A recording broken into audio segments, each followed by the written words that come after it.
여러분 안녕하십니까? 일본의 최근 소식을 논평 없이 전해드리는 제이팩트입니다. 오늘은 북한 세계에서 살아남는 방법이 무엇인지 소개해드리겠습니다. 북한, 즉 VUCA라는 용어를 생소하게 여기시는 분도 계실 텐데요. 오늘 하나하나 그 의미와 중요성에 대해 살펴보도록 하겠습니다.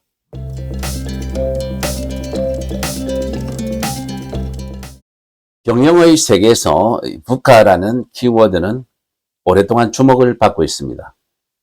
이것은 변화의 속도가 빠르고 다양하게 전개될 것이라는 의미를 가진 volatility, 즉 변동성, 그리고 미래 상황에 변수가 많아 예측하기 어려울 것이라는 의미를 가진 uncertainty, 즉 불확실성, 그리고 인과관계가 단순하지 않고 다양한 요인이 작동될 것이라는 의미를 가진 complexity, 즉 복잡성, 끝으로 뚜렷한 현상이 없어 판별하기 어려울 것을 의미하는 ambiguity, 즉 모호성 내지는 다의성을 말합니다.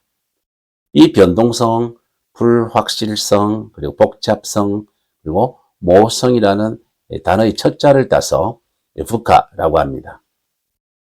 VUCA는 한마디로 미래의 발전을 예측하기 어려운 혼란스러운 상황이나 그러한 상태를 말하는데, 계획이 아무리 정교하더라도 예기치 않은 일이 곧 발생하고 모든 것이 엉망이 되어 혼돈된 상태를 가리킵니다. 미국 시카고 대학의 연구진을 중심으로 운영하는 Economic Policy Uncertainty Project, 즉 경제정책 불확실성 프로젝트는 일본이나 미국, 유럽, 중국 등 세계 21개국의 신문 기사에 나오는 불확실한이라는 의미를 가진 단어수로 하나하나 조사하여 경제정책 불확실성, 즉 EPU 지수를 산출하고 있습니다. 비교적 평화로운 20세기에 비해서 21세기에 들어서 불확실성은 급격히 증가하고 있습니다. 미중 대립과 우크라이나 위기는 말할 것도 없고 거시경제 면에서도 인플레이션 위험이 빠르게 나타나고 있습니다. 2022년 여름은 일본을 제외한 모든 국가의 중앙은행이 한꺼번에 금리 인상에 초점을 맞추기도 했습니다. 이러한 거시적 환경의 변화만으로도 엄청난 부담이지만 문제는 기업 경영자들은 또 다른 장애물을 마주해야 한다는 점입니다. 업계의 질서를 바꿀 수 있는 파괴적 혁신에 어떻게 대응해야 할지는 사실상 쉽지 않은 문제입니다. 일본이 여전히 강세를 유지하고 있는 자동차 산업을 예로 들어보겠습니다. 지금으로부터 20년 전에는 세계 최고였던 도요타 자동차의 라이벌은 미국의 제너럴 모터스와 폭스바겐, 일본의 닛산과 혼다였습니다. 그러나 오늘날에는 이 외에도 다양한 경쟁사가 존재합니다.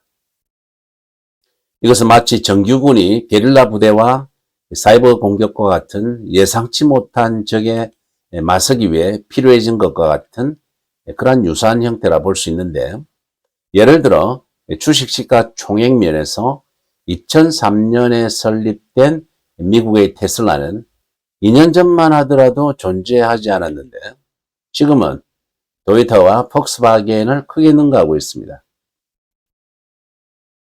도요타는 전기자동차 시장의 선구자였음에도 불구하고 시장에서는 전통 있는 제조업체보다는 신규로 시장에 잠입한 테슬라가 더 많은 인기를 누리고 있고, 이를 선호하는 소비자가 크게 증가하고 있습니다.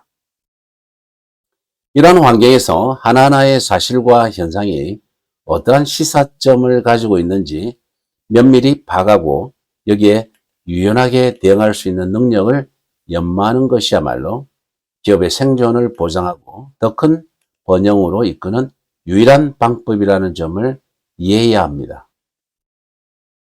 또한 시대에 휘둘리지 않고 스스로 변화와 혁신을 창조하고 시대를 선도할 수 있는 그런 능력이 요구되고 있습니다. 경영학자 피터 드러커는 기업 문화는 전략보다 우선한다고 말했습니다. 조직의 구성원은 동기부여가 높고 열정적으로 일하며 실패에 대한 두려움이 없이 도전해야 하는데, 이러한 문화를 가진 기업은 예상치 못한 변화에서 살아남고 또한 역경을 기회로 바꿀 아이디어를 창출할 가능성이 더 크다는 것입니다. 이를 구현하는 사람 중에 하나가 마이크로소프트 CEO인 사티아 나델라입니다. 2014년에 마이크로소프트의 제3대 CEO로 등극한 나델라는 애플과 구글의 다소 뒤처진 마이크로소프트를 훌륭하게 재부팅했습니다.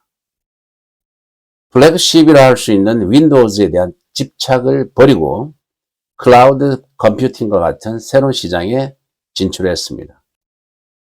시가총액은 1조 9천억에 달하고 구글의 모 회사인 알파벳과 아마존닷컴을 능가하는 수준을 보이고 있습니다.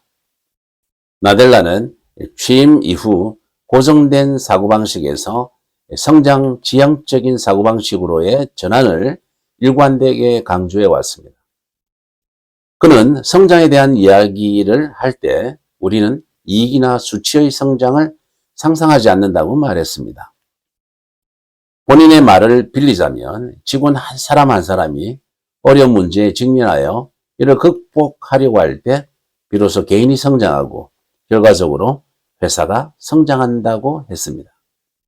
바로 이것이 나델라가 추구하는 성장의 마음가짐입니다. 변화에 대응하는 조직의 능력을 개선하는 데 집중해야 할 또 다른 사항은 반세기 전에 미국 사회학자 마크 그레노베터가 제안한 약한 연결의 개념입니다. 보스턴 지역에서 이직한 300명에 가까운 사무직 근로자에게 이직할 때 중요한 정보를 제공해 준 사람은 누구였는지를 물어보았더니 그들은 10년 동안이나 함께 일한 동료와 같은 강한 인맥으로 연결된 사람이 아니라 업계 간 네트워킹 행사에서 단지 명함만 교환했던 지인이었다는 답변이 많았다고 합니다.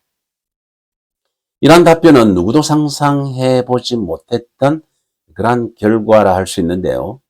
오랫동안 잘 알고 지낸 사람보다는 그다지 두텁지 않은 관계를 가지고 있는 지인으로부터 유용한 정보를 얻을 가능성이 압도적으로 높은 것으로 나타났습니다. 소니그룹은 의식적으로 회사 내에서 이러한 약한 연결고리를 육성하려고 노력하고 있는 것 같습니다.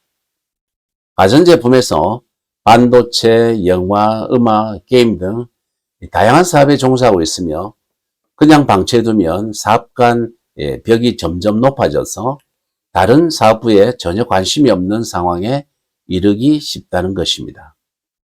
그래서 4년 전에 기업 프로젝트 추진부라는 조직을 설립했는데 이 추진부는 회사 간 R&D나 사업 개발을 주제로 그룹의 각 부서 구성원으로 구성된 프로젝트 팀으로 조직하고 또 운영하며 사업 개발의 첫 번째 단계라 할 수 있는 종잣돈을 공급하는 기능도 가지고 있습니다.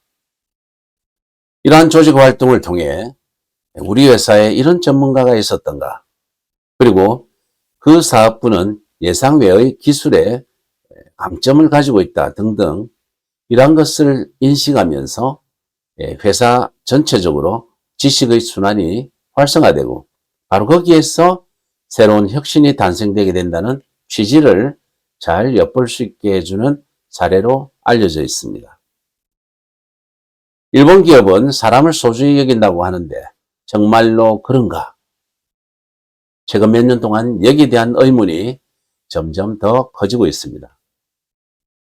직원들이 업무에서 스스로 주체적으로 임하는 모습을 보여주는 인게이지먼트 국제 비교에서 일본은 항상 최하위권에 머물고 있다는 다소 놀라운 결과를 보여주고 있습니다.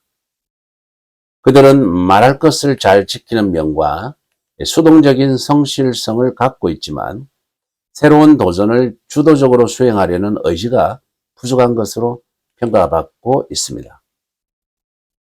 기업 지배 구조 세계에서 최근에 들어서 인적 자본의 중요성에 대해 주목을 받기 시작한 것도 일본 기업의 인적 자본이 마모되고 있다는 사실을 역으로 보여주고 있다고도 생각할 수 있습니다. 그렇다고 해서 일본인이 창의력을 잃은 것은 결코 아닙니다. 생각해 보면 마이크로소프트와 소니그룹 모두 라이벌에 압도당하던 때가 있었고 또 되살아날 가망이 거의 없을 거라고 보았던 적도 있습니다. 하지만 두 회사의 궤적을 보면 직원들이 열정적으로 일하고 기업 문화 변화를 통해 혁신과 새로운 인식으로 가득 찬 그러한 조직 문화를 재생하는 것이 결코 불가능하지는 않다는 것을 시사해 주고 있습니다. 국가 세계에서 살아남는 방법은 이처럼 인적 자본의 중요성을 잘 이해하고 기업 문화와 인식 전환을 위한 도전을 게을리하지 않아야 된다는 것을 잊지 말아야 할 것입니다. 이상 J팩터였습니다. 감사합니다.